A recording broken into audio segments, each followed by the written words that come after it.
saya Claudius Wono Saputra dengan NPM 210907647. Jadi peran saya dalam film ini menjadi seorang ayah.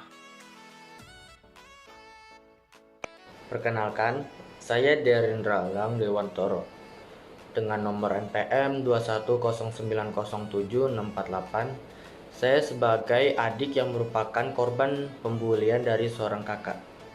Perkenalkan, nama saya Yulio Roni Siswara Senima dengan NPM 210907650. Dan di film ini saya berperan sebagai si kakak yang suka membuli adiknya. Halo, kenalin nama aku Faustina Elri Pascali Dianivia dengan NPM 210907778. Berperan di film ini sebagai ibu. Perkenalkan, saya Elang. Saya merupakan anak kedua sekaligus paling bungsu di dalam keluarga saya. Namun saya kurang memiliki hubungan yang baik dengan kakak saya, yaitu Yulio. Dia sebagai seorang kakak selalu memperlakukan saya seperti bawahan atau pesuruhnya. Saya sudah mendapat perlakuan seperti itu sejak saya kecil, dan tindakannya selalu lolos dari pengawasannya ayah atau ibu saya, dikarenakan mereka berdua yang bekerja kantoran dari pagi hingga malam. Namun setelah orang tuaku mengetahuinya perbuatan kakak terhadapku, sampai akhirnya dinasehati oleh kedua orang tuaku.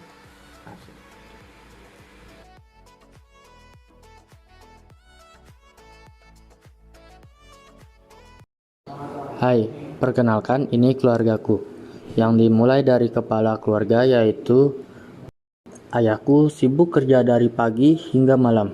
Ayahku jarang sekali berada di rumah, sama dengan ibuku yang sibuk kerja seperti ayahku, hingga yang dipercayakan menjaga rumah ketika orang tuaku pergi kerja ialah kakakku. Kejadian pembulian antara kakak terhadap adik bermula.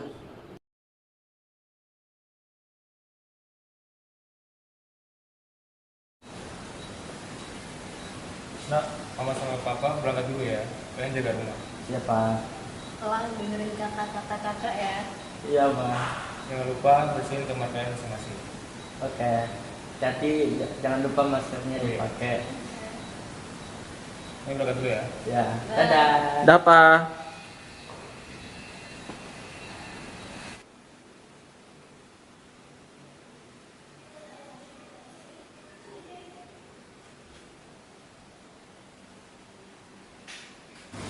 Woi Long, bersihin kamar gue cepet. Lah, kan kata papa bersihin kamar masing-masing. Udah sekarang cepet. Ugut apa lu? Iya, bersihin.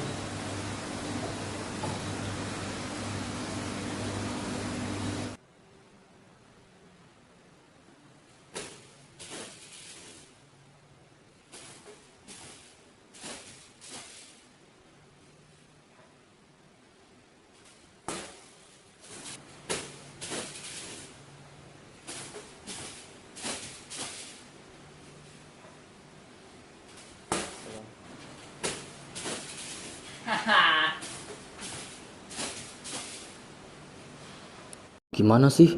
Kan tadi yang disuruh bersihin kamar masing-masing. Kok gua yang bersihin semuanya? Gila kali ya, udah kayak pembantu aja.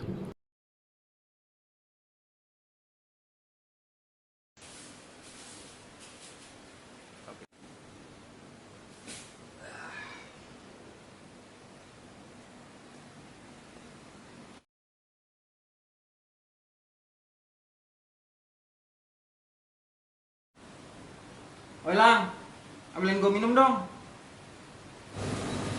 Kok gua yang ngambil, kenapa nggak lu aja?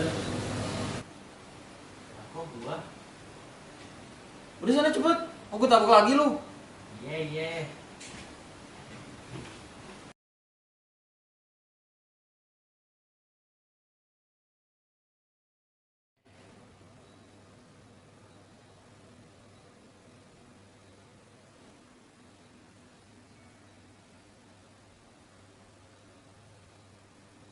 Nih minumannya.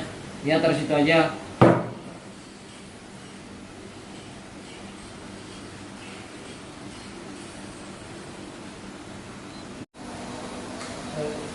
Pak, udah pulang?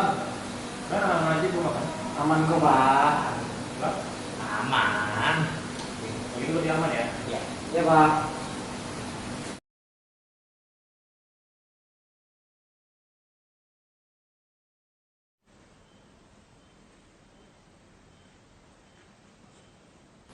Ini pergi ya. Dapat, nama.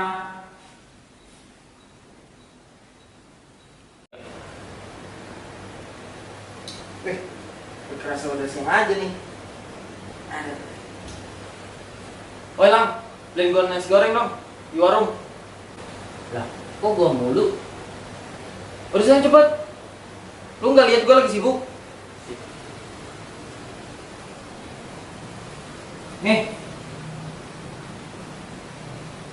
Saya sibuk-sibuk paling cuma main game lo. Udah sana cepet.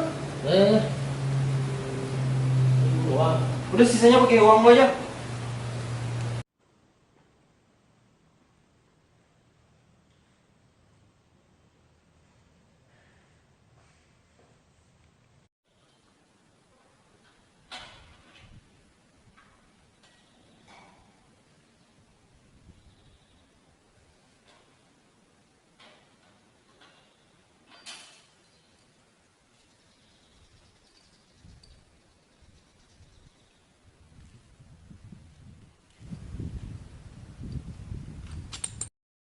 nggak bisa nih lama-lama kayak gini.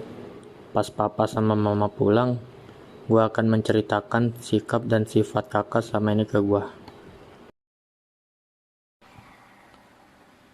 Dalam perjalanan pulang, tidak sengaja berpapasan dengan ayah dan ibu. Akhirnya gua mengungkapkan semua sifat dan sikap kakak terhadap gua yang selama ini gua alami.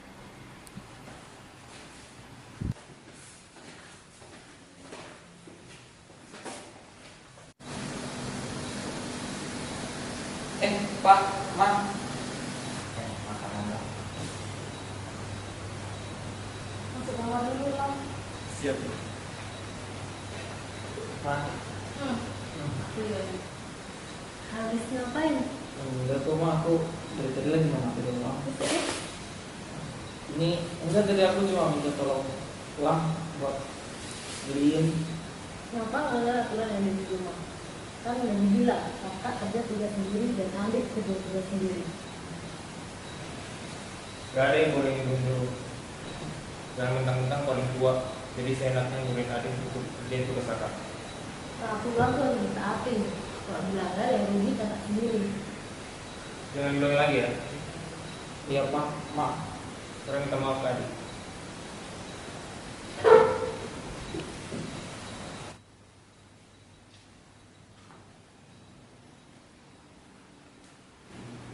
Lam.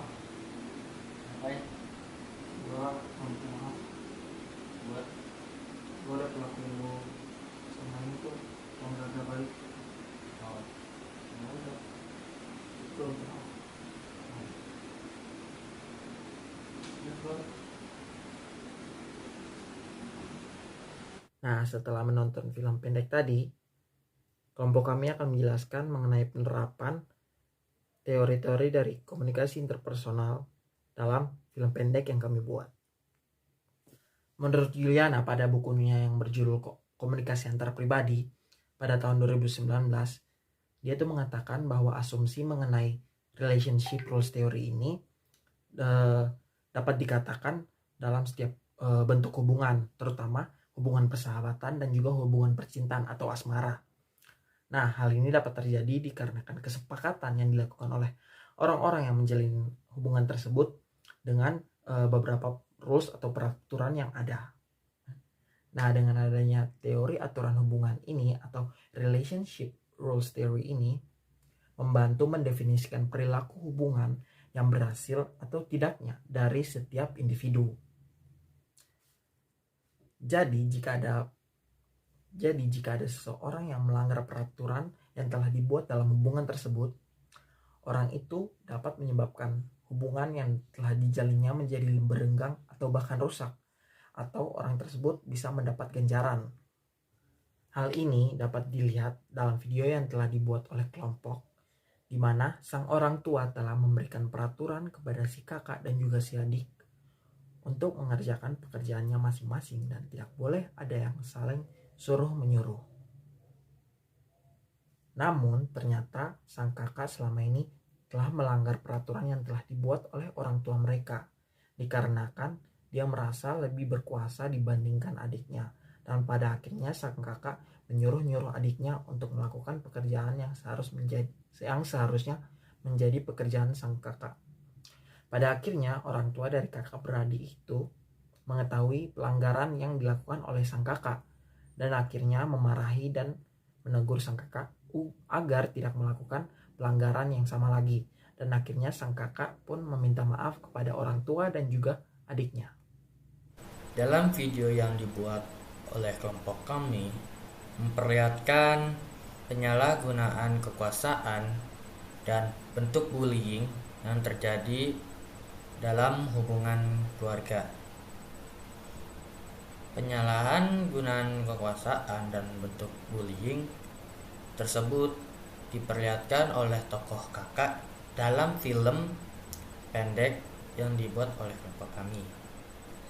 Karakter kakak dalam film dipercayai oleh orang tua mereka agar bertanggung jawab terhadap segala isi rumah dan juga untuk menjaga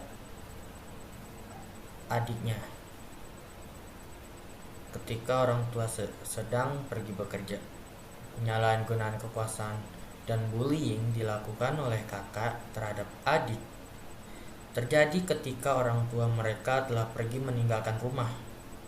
Bentuk penyalahgunaan kekuasaan dan bullying yang dilakukan oleh tokoh kakak seperti menyuruh-nyuruh adik untuk mengerjakan tugas atau kewajiban yang seharusnya dilakukan secara masing-masing.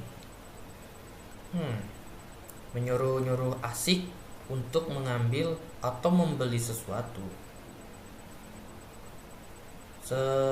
dan ancaman yang diberikan oleh kakak terhadap sang adik. Ancaman yang berlaku bisa berbentuk berupa pukulan dari kepalan tangan dari seorang kakak, sehingga membuat sang adik merasa takut dan mengikuti apa yang disuruh yang dilakukan oleh kakaknya.